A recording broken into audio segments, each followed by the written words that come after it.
ತಂಪು, ಭಯಂಕರ ತಂಪು ಮೊದಲನೇದು, ಹಾ ಮಧ್ಯದಲ್ಲಿ ಮೀಡಿಯಮ್, ಆಮೇಲೆ ಕೊನೆ ಬಂದಾಗ ಸ್ವಲ್ಪ ಬೆಚ್ಚಗ. ಹೌದು. ಹ್ಮ್. ಹ್ಮ್ ಭಾರಿ ದಿವ್ಯ ಕ್ಷೇತ್ರಗಳದಾವ ಹಿಮಾಲಯದಲ್ಲಿ. ಹ್ಮ್ ಏನೇನ್ ನೋಡ್ಬಿಟ್ರೆ ಸುಮ್ಮನೆ ಇಲ್ಲೇ ಇರ್ಬೇಕು ಅನಿಸ್ತೈತೆ ಎಲ್ಲ ಬಿಟ್ಟು.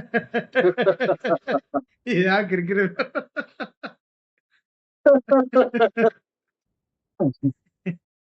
ಅಂತೀನ ಅಲ್ಲಿ ಹೋದ್ಮೇಲೆ ಅಲ್ಲಿಂದ ಏನ್ ಬಾಳ ದಿವಸ ಇರಂಗಿಲ್ಲ. ಅಲ್ಲಿ ಒಂದ್ ದಿವ್ಸ ಹೋಗಿ ಬಂದ್ರ ಮಾನಸ್ ಸರೋವರ ಮತ್ತ ಅದು ಬೇರೆ ಬೇರೆ ಐತೆ.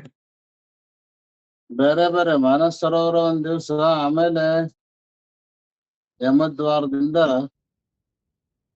ಕೈಲಾಸ ಪರ್ವತ ಪರಿಕ್ರಮ ಮಾಡೋದು 3 ದಿವ್ಸ ಇರ್ತೈತಲ್ಲ ಪರಿಕ್ರಮ. ಪರಿಕ್ರಮ ಸ್ಪೆಷಲ್ ಐತಿ. ಹಾ, ಪರಿಕ್ರಮನೇ ಮುಖ್ಯ. ಪರಿಕ್ರಮ ಮಾಡ್ತೀರಿ ನೀವು? ಅದೇ ಕಷ್ಟದಾಯಕನು ಕೂಡ. ಏನ್ ಕೈಲಾಸ ಪರ್ವತದ ಬಗ್ಗೆ ಬಾರಿ ಬಾರಿ ಹೇಳ್ತಾರ. ಹೌದ್ರಿ. ಅಲ್ಲಿ ಏನು ವಾದ ಏನ್ ಅನ್ಸುತ್ತೆ? ಅದು ಬಹಳ ನಿಗೂಢವಾಗಿರುವಂತ ರಹಸ್ಯವನ್ನು ಹೊಂದಿರೋ ಪರ್ವತ ಅಂತ.